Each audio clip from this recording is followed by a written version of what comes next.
झेलम का युद्ध, जिसे हाइडेस्पीस का युद्ध भी कहा जाता है, प्राचीन भारत के इतिहास में एक ऐतिहासिक घटना के रूप में दर्ज है। यह युद्ध 326 ईसा पूर्व पंजाब में झेलम नदी के तट पर लड़ा गया था।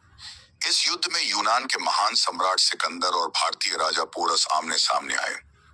सिकंदर, जो ग्रीस के मैसेडोनिया का राजा था, ने 20 वर्ष की आयु में अपना राज्य संभाला और जल्दी ही फारस पर विजय प्राप्त कर ली। भारत का पश्चिमी भाग सिकंदर के विजय अभियान का आखिरी पोटीटी ढाव था। सिकंदर का उद्देश्य विश्व विजय था और वह भारत को भी अपने साम्राज्य में मिलाना चाहता था। सिकंदर का फारस विजय और भारतीय उपमहाद्वीप में विस्तार उसकी महानता और शक्ति की महत्वाकांक्षाओं का प्रतीक था। उसे बताया गया था कि भारत के पूर्व में शक्तिशाली साम्राज्य और राजाओं का वर्चस्व है, जिसमें पोरस का नाम सबसे अधिक प्रचलित था। सिकंदर का सामना पोरस से हुआ, जो अपने साहस और युद्ध कला के लिए जाना जाता था। पोरस पंजाब के राजा थे और उनके साम्राज्य का विस्तार झेलम और चिनाब नदियों के बीच के क्षेत्र तक था। पोरस की सेना हाथियों, रथों, पैदल सैनिकों और घुड़सवारों से सुसज्जित थी। पोरस का राज्य एक मजबूत सैन्य शक्ति थी और उन्होंने सिकंदर के आक्रमण का सामना करने का संकल्प लिया। सिकंदर का उद्देश्य सिर्फ भारत पर विजय प्राप्त करना नहीं था, बल्कि यह दर्शाना था कि उसकी शक्ति और साम्राज्य को चुनौती देने वाला कोई नहीं है। पोरस ने अपनी स्वतंत्रता और अपने राज्य की सुरक्षा के लिए युद्ध का निर्णय लिया। यह युद्ध भारतीयों के साहस और विदेशी शक्तियों के प्रति उनकी आत्मरक्षा की इच्छा का प्रतीक बन गया। सिकंदर की यूनानी सेना फारस से होते हुए भारत पहुंची थी। इस दौरान उसे कई चुनौतियों का सामना करना पड़ा। यह हिस्सा सिकंदर के अभियान की तैयारी, भारत की ओर कूच और भारतीय भूगोल से जुड़ी चुनौतियों पर केंद्रित है। सिकंदर ने फारस की राजधानी परसेपोलिस पर विजय प्राप्त की और वहां से भारत की ओर बढ़ा।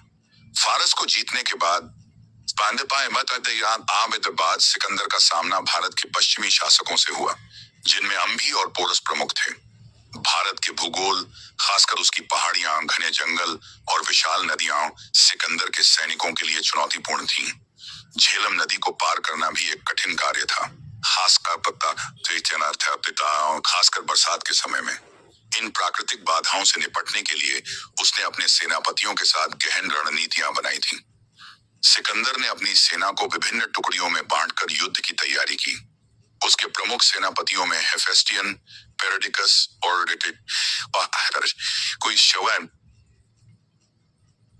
और क्रेटरस थे। उन्होंने नदी पार करने की योजना बनाई ताकि वे पोरस की सेना पर अचानक हमला कर सकें। पोरस की सेना में घुड़सवार, पैदल सैनिक, रथ और हाथी शामिल थे। भारतीय युद्ध कला में हाथियों का विशेष महत्व था, जो युद्ध में सैनिकों को भयभीत कर देते थे। पोरस ने अपनी सेना को संगठित किया और सिकंदर के हमले के लिए तैयार किया। पोरस के राज्य का विस्तार पंजाब के उपजाऊ मैदानों तक था, जो सैनिकों की एक अच्छी संख्या और संसाधन प्रदान करता था। उसकी सेना एक बहादुर और कुशल योद्धाओं का समूह था। हाथियों का उपयोग युद्ध में एक नई रणनीति को दर्शाता था। पोरस के पास कई युद्ध हाथी थे, जो उसकी सेना की ताकत को और बढ़ाते थे। हाथियों का होना न केवल एक प्रतीकात्मक शक्ति थी, बल्कि यह दुश्मन की सेना को हताश कर देता था।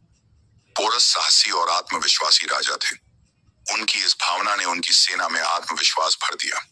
उन्होंने अपने सैनिकों से वचन लिया कि वे मातृभूमि की रक्षा के लिए प्राण देने से भी पीछे नहीं हटेंगे। झेलम का युद्ध मुख्यतः रात में शुरू हुआ था, जब सिकंदर ने झेलम नदी को पार करने की योजना बनाई थी। उसने अपनी सेना को कई हिस्सों में बांटकर रात के अंधेरे में नदी पार की। सिकंदर की सेना की झेलम नदी पार करने की योजना। सिकंदर ने बारिश के मौसम का फायदा उठाने का निर्णय लिया, ताकि पोरस को उसकी रणनीति का पता न चले। नदी के दूसरे किनारे पर पहुंचकर उसने पोरस की सेना पर आक्रमण किया। युद्ध का आरंभ और पहले चरण की घटनाएं। युद्ध की शुरुआत सिकंदर के अचानक आक्रमण से हुई। उसने अपने सैनिकों को झेलम के किनारे तैनात कर दिया और अपने घुड़सवारों को पोरस की सेना पर हमला करने के लिए भेजा। पोरस की सेना का प्रतिरोध और उनके हाथियों का उपयोग। पोरस की सेना ने बहादुरी से प्रतिरोध किया।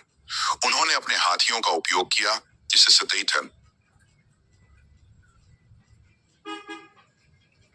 सिकंदर की सेना में भय का माहौल बन गया। हाथियों ने सिकंदर की सेना में काफी नुकसान पहुंचाया और कई सैनिक मारे गए। सिकंदर ने महसूस किया कि पोरस की सेना की ताकत उनके हाथियों में है, इसलिए उसने अपनी रणनीति में बदलाव किया।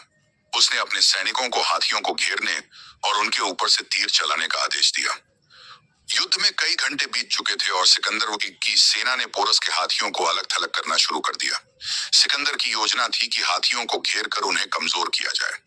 सिकंदर की कूटनीति और पोरस की वीरता का सामना। सिकंदर ने अपनी योजना में बदलाव करते हुए घुड़सवारों को पीछे हटाया और पैदल सेना से हाथियों पर हमला करने का आदेश दिया। पोरस ने भी अंतिम समय तक हिम्मत नहीं हारी और अपनी सेना का मनोबल बढ़ाते रहे। युद्ध के मध्य में रणनीतियों का बदलाव। सिकंदर ने अपने तीरंदाजों का उपयोग कर हाथियों को नियंत्रित किया।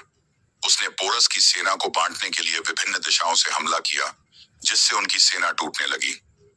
पोरस का अंत तक युद्ध जारी रखना और उसकी गिरफ्तारी। अंततः पोरस की सेना कमजोर हो गई और वे हारने लगे।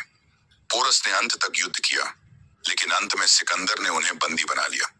युद्ध के बाद सिकंदर ने पोरस से पूछा कि वह उसके साथ कैसा व्यवहार करे। पोरस ने गर्व से कहा, राजाओं की तरह। सिकंदर पोरस के इस जवाब से प्रभावित हुआ और उसने पोरस को उसके राज्य का पुनः अधिकार दे दिया। सिकंदर ने पोरस को न केवल स्वतंत्रता दी, बल्कि उसकी ताकत और सत्ता को बरकरार भी रखा। इस युद्ध के बाद सिकंदर ने भारतीय भूमि पर आगे बढ़ने का विचार छोड़ दिया। झेलम का युद्ध भारतीय इतिहास में एक मील का पत्थर है। इसने भारतीयों में एक आत्मविश्वास भर दिया कि विदेशी आक्रमणकारियों का सामना साहस के साथ किया जा सकता है। 9 निष्कर्ष। झेलम का युद्ध एक ऐसी घटना है जिसने भारत और यूनान के बीच संबंधों को बदल दिया। पोरस की बहादुरी और सिकंदर का सम्मान इस युद्ध को एक ऐतिहासिक प्रतीक बनाते हैं।